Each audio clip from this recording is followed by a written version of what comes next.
Hello everyone, welcome to my YouTube channel AHL pen. कैसे हैं आप लोग।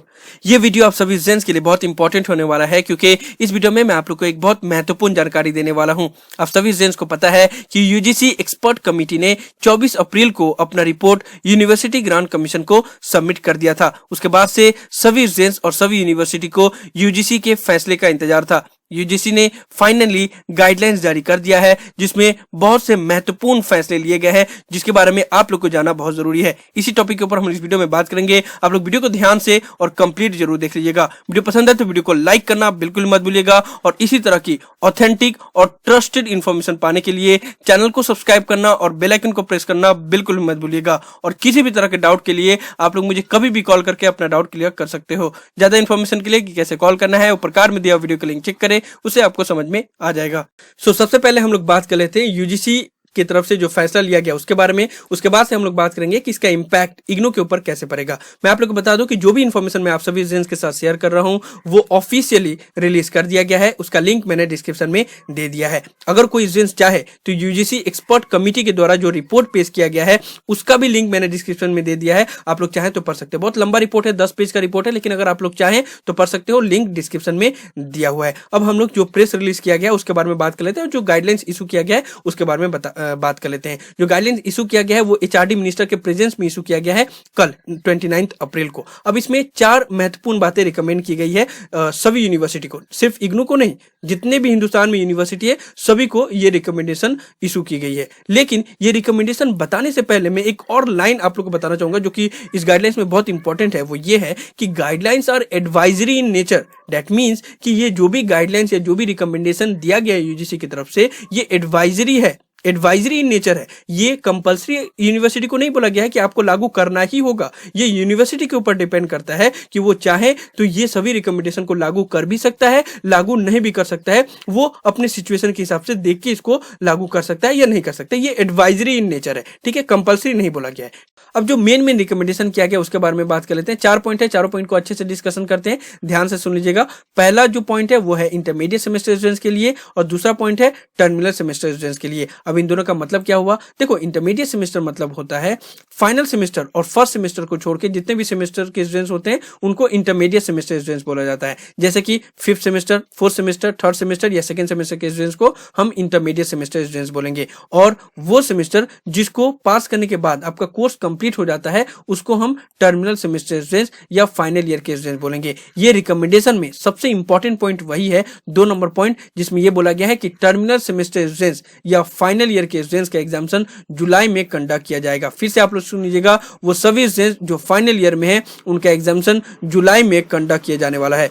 अब यहाँ पे एक और बात मैं आप लोगों को बताना चाहूंगा कि अगर सपोज कोई स्टूडेंट फाइनल ईयर में है लेकिन उसका फर्स्ट ईयर का कोई पेपर बैक बचा हुआ है या सेकंड ईयर का कोई पेपर बैक बचा हुआ है, और वो पेपर को भी वो फाइनल ईयर में देने वाला है, और वो देने के बाद से उसका कोर्स कंप्लीट हो जा रहा है, तब भी वो टर्मिनल सेमेस्टर स्टूडेंट्स की कैटेगरी में आएगा। बस शर्त ये है कि वो सेमेस्टर का एग्जामिनेशन देने के बाद से उसका कोर्स कंप्लीट हो जाना चाहिए। फाइनल ईयर के स्टूडेंट्स का मतलब ये नहीं हुआ कि सिर्फ फाइनल ईयर का पेपर आपका बाकी बचा रहेगा तो आप फाइनल ईयर के स्टूडेंट्स की कैटेगरी में आओगे।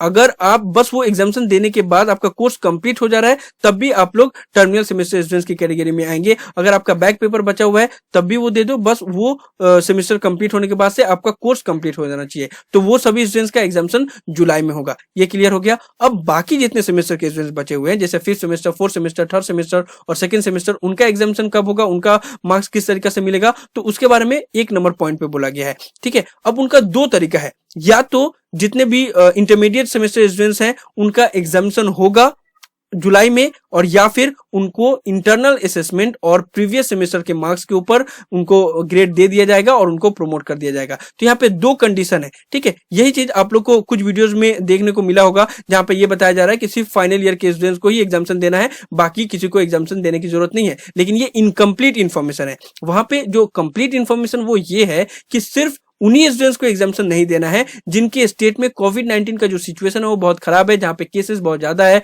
रेड जोन में है, उनको एग्जामिनेशन देने की जरूरत नहीं है। उनका इंटरनल असेसमेंट और प्रीवियस सेमेस्टर के मार्क्स के ऊपर प्रमोट कर दिया जाएगा, मार्क्स दे दिया जाएगा, ग्रेड दे दिया जाएगा। लेकिन वो सभी स्टेट जहां पे कोविड-19 का सिचुएशन नॉर्मलाइज है, नॉर्मल है, उनका एग्जामिनेशन होगा। चाहे आप फर्स्ट सेमेस्टर को, सेकंड सेमेस्टर को, या जो भी सेमेस्टर के स्टूडेंट्स हो, आपका एग्जामिशन होगा अगर आपके स्टेट में कोविड-19 का सिचुएशन नॉर्मल है तब। यहाँ पे आप लोग देख लो, क्लियरली मेंशन किया गया है कि in the state where the कोविड-19 situation has normalize there will be exam in the month of July. यानी कि आप लोग को क्लियर हो गया कि फाइनल ईयर के जितने स्टूडेंट्स हैं उनका भी एग्जामिशन जुलाई में होगा और बाकी सेमेस्टर के स्टूडेंट्स हैं उनका भी एग्जामिशन जुलाई में होगा। बस उन्हीं स्टूडेंट्स का नहीं होगा जिनके स्टेट में कोविड-19 का सिचुएशन बहुत खराब है। तो उनको जिस तरीके से मार्क्स मिलेंगे उसके बारे में हम लोग बात कर लेते हैं। Internal assessment of previous and present and previous semester वो कैसे होगा उसको समझ लो।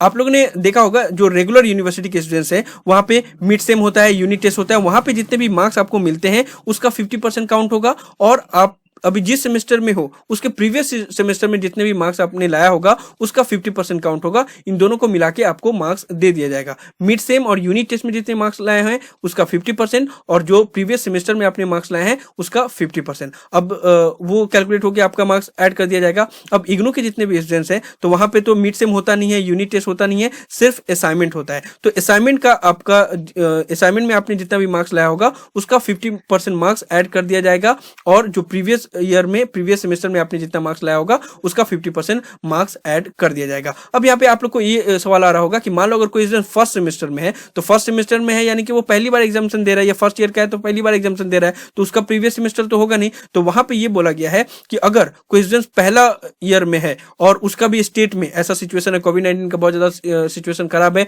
तो वहां पे एग्जामिनेशन कंडक्ट नहीं किया जा सकता, तो उनका पूरा 100% जो मार्क्स होगा वो पूरा असाइनमेंट के ऊपर ही होगा। क्योंकि इग्नू में कोई मिड सेम होता नहीं, कोई यूनिट टेस्ट होता नहीं, सिर्फ असाइनमेंट ही होता है, तो असाइनमेंट का ही मार्क्स के ऊपर वो 100% वो कैलकुलेट कर दिया जाएगा। तो इस बात को आप लोग समझ लो।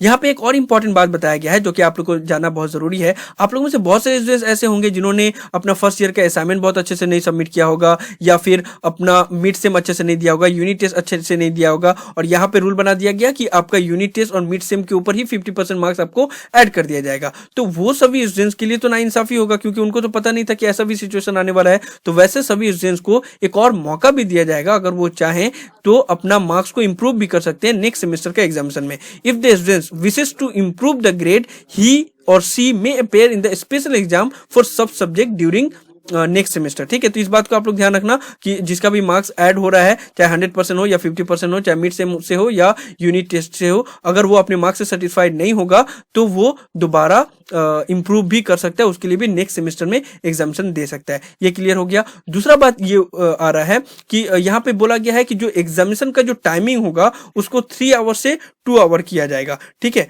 और इसके लिए बोला गया यूनिवर्सिटी को अपना अल्टरनेटिव मेथड अपनाने के लिए या सिंप्लीफाइड मोड अपनाने के लिए, जिससे वो लोग कोई भी ऐसा तरीका अपनाए जिससे 3 आवर का एग्जामिनेशन को 2 आवर में कन्वर्ट कर दिया जाए।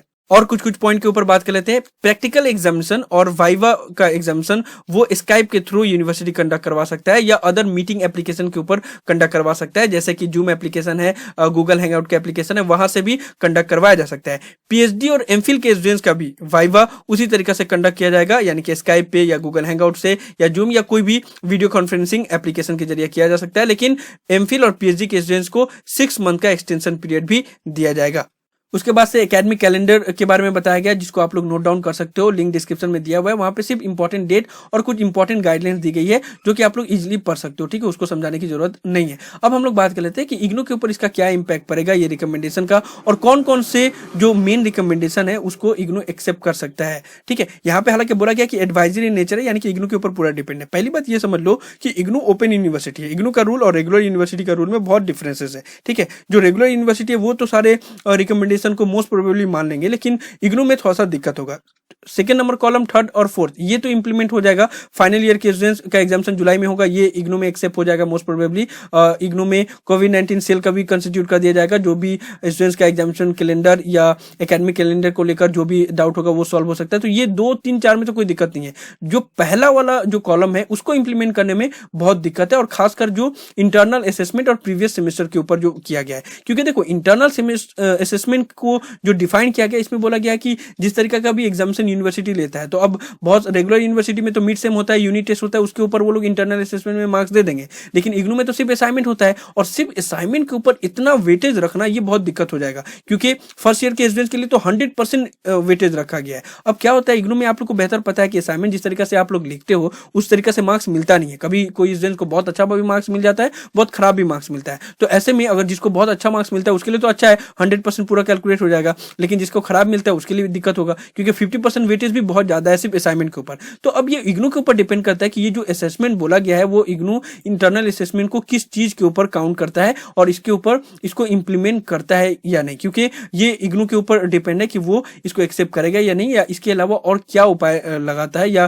क्या एडवाइजरी इग्नू जारी करता है, क्या गाइडलाइन जारी करता है, वो अब देखेंगे हम लोग, और क्या क्या इंप्लीमेंट होता है वो भी हम लोग देखेंगे। सभी चीज के बारे में मैं आप लोग को बता दूंगा डिटेल में और ऑथेंटिक इन्फॉर्मेशन के साथ में। तो आप लोग चैनल को सब्सक्राइब जरूर करके रखिएगा, हर एक इन्फॉर्मेशन आप लोग को मिलता रहेगा। तो ये सब था इस वीडियो में, मैं आप लोग को ये सभी इंपॉर्टेंट डिटेल बताने वाला था जो कि आप लोग के लिए बहुत ज्यादा जरूरी है, क्योंकि यूजीसी ने पहली बार ये सब गाइडलाइंस जारी किया है और पहली बार ये सारे चेंजेस हो रहे हैं जो आप लोग को समझना बहुत ज्यादा जरूरी था। तो मुझे उम्मीद है कि आप लोग को वीडियो पसंद आया होगा, इसलिए वीडियो को लाइक जरूर कर दे, सभी फ्रेंड के साथ, सभी व्हाट्सएप ग्रुप में और जितने भी आपके फ्रेंड्स के ग्रुप है उसमें शेयर कर दे, ताकि ये सभी इन्फॉर्मेशन उनके पास भी पहुंच पाए। किसी भी तरह के डाउट के लिए आप लोग नीचे कमेंट बॉक्स में लिख सकते हैं, मेल कर सकते हैं, या मुझे डायरेक्टली कॉल भी कर सकते हैं। अगर आप लोग चाह रहे हैं कि हम इसी तरीके से वीडियो बनाए तो आप लोग हमें सपोर्ट भी कर सकते हैं, उसके लिए भी इंस्टा मोजो का डायरेक्ट लिंक डिस्क्रिप्शन में दिया हुआ है, या फिर आप हमें ज्वाइन बटन के ऊपर क्लिक करके भी एक्सटर्नली सपोर्ट कर सकते हैं। सो यही सब था इस वीडियो में।